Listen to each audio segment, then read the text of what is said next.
अस्सलाम वालेकुम। हमने जैसा कि पहले देखा था कि हमने आर्क लेंथ का फार्मूला पढ़ा था पैरामीट्रिक फॉर्म में, कार्टेशियन कोऑर्डिनेट सिस्टम फॉर्म में। अब हम पढ़ेंगे उसको, आर्क लेंथ का फार्मूला पढ़ेंगे पोलर कोऑर्डिनेट सिस्टम में। पोलर कोऑर्डिनेट सिस्टम आर और थीटा की फॉर्म में होता है, आर और थीटा का सिस्टम होता है, और इसमें general equation r is equal to f of theta की फॉर्म में होगी।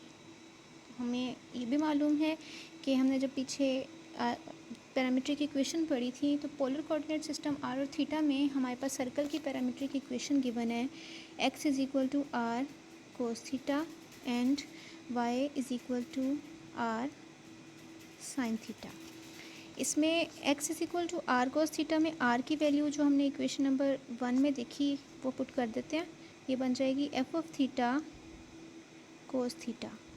इसी तरह से y बन जाएगा F of theta sine theta. अब हमारे पास ये जो दोनों इक्वेशंस हैं ये पैरामीट्रिक इक्वेशंस हैं जो कि स्पेसिफिकली थीटा पैरामीटर थीटा के ज़रिए से रिप्रेजेंट हो रही हैं। अब हम दोनों तरफ डेरिवेटिव लेते हैं। हमने पैरामीट्रिक फॉर्म में डेरिवेटिव्स के ज़रिए फार्मूला पढ़ा था जो कि बराबर था s इज़ इक्वल टू, हमने s फार्मूला पढ़ा था integration alpha to beta dx by dt का स्क्वायर dy बाय dt का स्क्वायर, इस सारे का अंडर रूट इंटू dt। तो अब हमें t की जगह पे पैरामीटर थीटा गिवन है, तो हमने उसी को यूज़ करना है। उसके लिहाज से हम इसको डिफ्रेंशिएट करेंगे, मीन्स हमें dx बाय डी थीटा चाहिए पहले। तो उसके लिए हमने ये जो हमारे पास इक्वेशन नंबर 2 आई हुई है एफ ऑफ थीटा को थीटा, इसको डिफ्रेंशिएट करना है। इस पर प्रोडक्ट रूल लगेगा क्योंकि 2 दफ़ा थीटा आ रहा है। तो फर्स्ट फंक्शन वैसे ही, सेकंड की डेरिवेटिव कोस थीटा का derivative minus sign theta plus cos theta वैसे ही एफ़ का derivative F dash of theta. तो ये बन जाता है minus sine theta f of theta plus cos theta F dash of theta. ये बन गई हमारे पास इक्वेशन नंबर 4। इसी तरह अब हम y का डेरिवेटिव लेंगे। y हमारे पास गिवन है F of theta sine theta के इक्वल। तो अब हमारे पास y के डेरिवेटिव के लिए हम इसके ऊपर भी डिफ्रेंशिएट कर देंगे। हमारे पास dy by d theta equal आ जाएगा फर्स्ट फंक्शन का डेरिवेटिव सेकंड वैसे ही प्लस सेकंड का डेरिवेटिव फर्स्ट वैसे ही cos theta into f of theta. तो हमारे पास ये बन जाता है f dash of theta sine theta plus f of theta cos theta. ये इक्वल आ गया है d y by d theta के। ये बन गई इक्वेशन नंबर 5। और जो हमने इक्वेशन नंबर 4 पीछे निकाली थी वो हम यहाँ दोबारा लिख लेते हैं। D x by d theta हमारे पास इक्वल आई थी, हम उसको ज़रा रीअरेंज करके लिखेंगे बिल्कुल इसी की तरह कि एफ डैश के साथ एफ डैश आ जाए और एफ ऑफ थीटा की जगह पे एफ ऑफ थीटा आ जाए।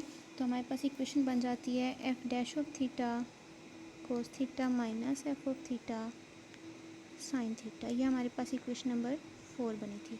अब हमें इन दोनों इक्वेशंस में से D x by d theta का स्क्वायर, दोनों इक्वेशंस का स्क्वायर लेना है और उन दोनों को ऐड कर देना है।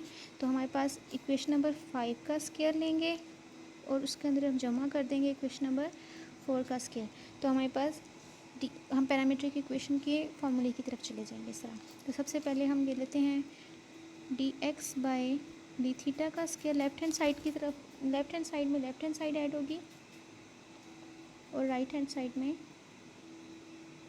राइट हैंड साइड ऐड होगी। तो ये बनेगा हमारे पास d x by d theta की वैल्यू हमारे पास आई थी f dash of theta cos theta minus f of theta sine theta, इसका स्क्वायर जमा d y by d theta की वैल्यू हमारे पास आई थी f dash of theta sine theta plus f of theta cos theta का whole square. तो इनके दोनों के स्क्वायर्स को ओपन कर देंगे, a square plus b square plus 2ab वाले फार्मूले से। तो ये बनेगा हमारे पास a square cos square theta plus f square theta sine square theta minus 2 f dash of theta f of theta cos theta sine theta. ये अभी हमने जस्ट ये वाला पार्ट ओपन किया। अब हम दूसरा पार्ट भी ओपन करेंगे, वो आ जाएगा प्लस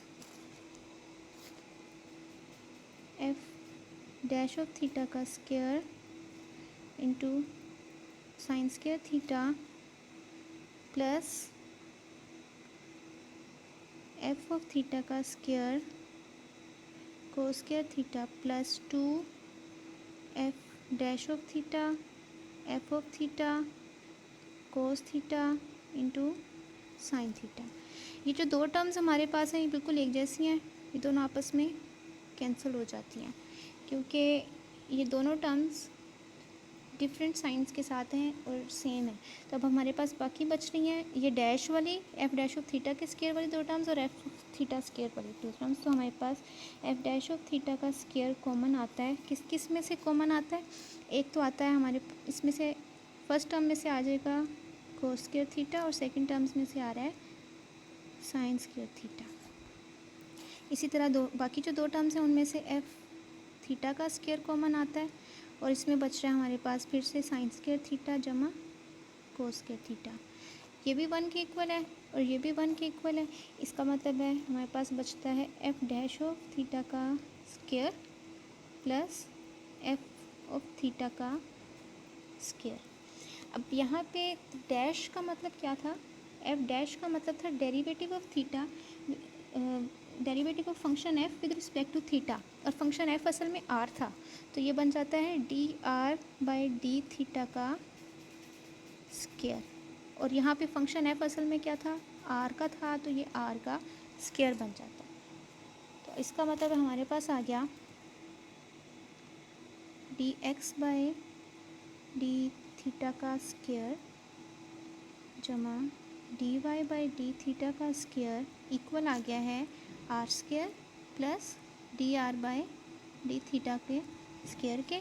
हम बोथ साइड्स पे स्क्वायर रूट ले लेते हैं तो हमारे पास ये बन जाता है r square plus d r by d theta का स्क्वायर और अंडर रूट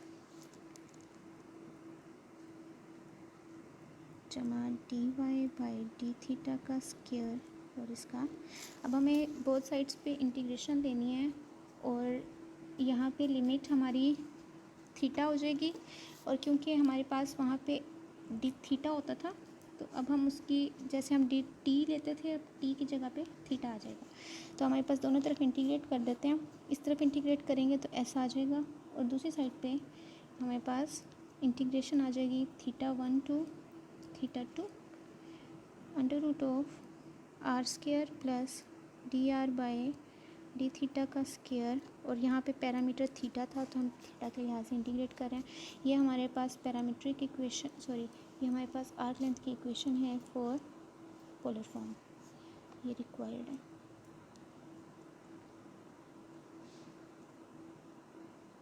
रिक्वायर्ड फॉर्मूला